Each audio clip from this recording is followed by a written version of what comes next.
Hi everyone!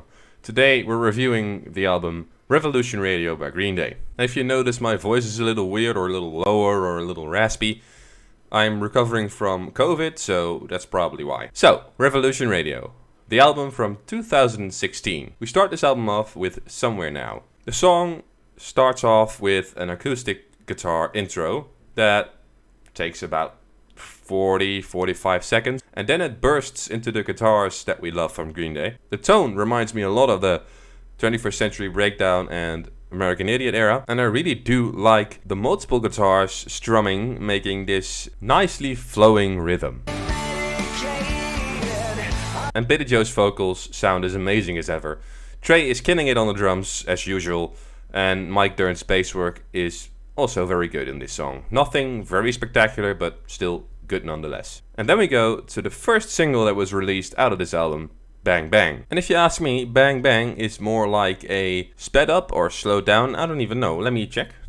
It's a little bit slower than St. Jimmy, and it almost exactly sounds like it, only with a new vibe and a new lyrical approach, which I do like, because it's one of my favorite songs from this album. And of course, Trey's drum solo is just the work of God. Then we move on to the title track, Revolution Radio. It's a fast blast at 3 minutes. It has kind of the same vibe as American Idiot, although American Idiot is of course an iconic song and this song doesn't live up to that, but it's still a very good song. And then the song Say Goodbye, which is lyrically a good song, but I have mixed feelings about the instrumentals. Then we have the song Outlaws, which is just plain boring.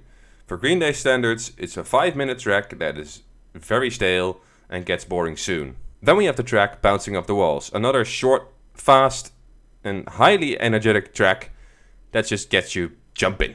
And then we have probably the most poppy song, if you could speak of any poppy song in the Green Day catalog, of this album, with Still Breathing. Now, a lot of people disliked this song when it first came out, but I actually really like this song. Then we have Youngblood, which has a kind of a crazy story, because that was on an album that Green Day recorded, mastered everything, but then the files got stolen and it was never released.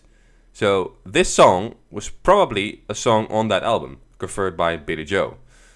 They said they had to tweak the lyrics a little bit, and mostly the song has stayed the same instrumentally. But because the lyrics have changed, they just don't make any sense. Then we have the song Too Dumb to Die, which is also one of my favorites, up there with Bang Bang and Revolution Radio. And then we have the most lyrically advanced song in this album, Troubled Times, which I like a lot. Even my friends that don't like Green Day like this song, because of the lyrical content and just the overall music. The music video accompanying this is also a strong image.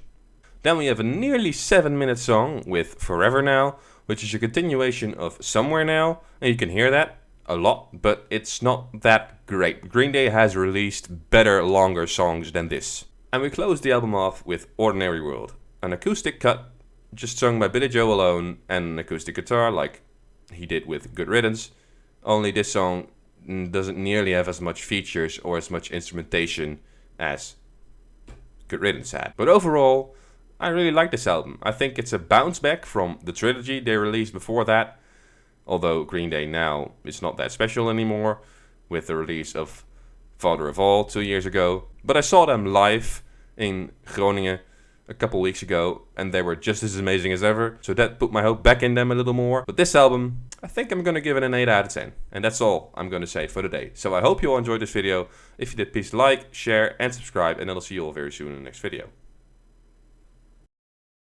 Just because once you listen closely, and Muse has the same thing with that, mostly the most poppy songs have the heaviest guitars. Go listen to that song now and convince me otherwise.